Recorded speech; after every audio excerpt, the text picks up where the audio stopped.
నిమిషం బా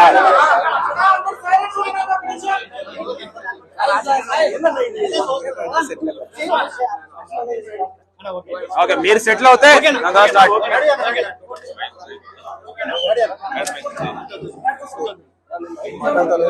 ఫస్ట్ మాట్లాడా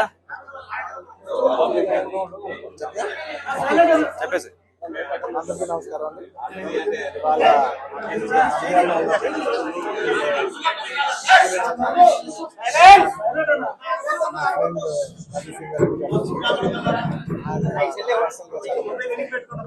ఎన్నో ఆల్మోస్ట్ 13-14 సంవత్సరాలుగా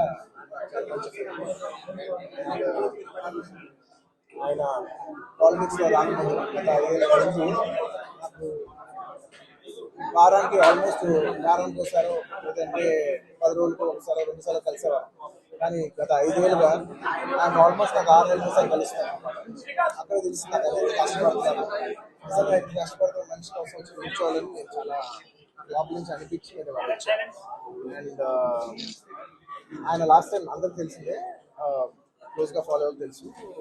లాస్ట్ టైం ఆయన ఫస్ట్ టైం పాలిటిక్స్లో వచ్చినప్పుడు నేను ఒక ట్వీట్ పెట్టాను, బెస్ట్ విషెస్ పంపిస్తూ. నాకు అప్పుడు ఎక్కడో నా మనసుకి నాకు సరిపోలా. ఒక ట్వీట్ అనేది నాకు అంత క్లోజ్ ఫ్రెండ్ ఆయన జస్ట్ ట్వీట్ పెట్టడం అంటే ఆ ఊళ్ళు రావాలి కదా, వాళ్ళు ఎక్కడ నిల్చున్నారో అక్కడికి వచ్చి మనం ఆయన ఏదో జుబ్లీ నుంచి బయటపడడం ఒక ట్వీట్ పెట్టడం కాదు కదా, ఆయన కోసం వచ్చి ఆయన ఇంటికి వచ్చి ఆయన సపోర్ట్ చేయాలి కదా, నాకు అప్పుడే అనిపించింది. నాకు చాలా టైం. సో ఈసారి ఎలాగైనా మళ్ళీ కంటెస్ట్ చేస్తే రావాలనుకున్నాను, వచ్చాను. కేవలం ఇది నేను పర్సనల్గా నా ఫ్రెండ్ కాబట్టి నేను నేను మా వైఫ్ మాకు బెస్ట్ విషెస్ చెప్పడానికి వచ్చాను. I wish all the best Ravi.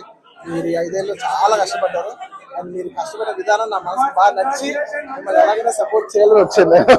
అంటే అంతకుముందు వారానికి ఆల్మోస్ట్ 10 రోజులు ఒకసారి కలిసే వాళ్ళం మనం. అలాంటిది మీరు 6 నెలలకు ఒకసారి కూడా కనపడట్లేదు.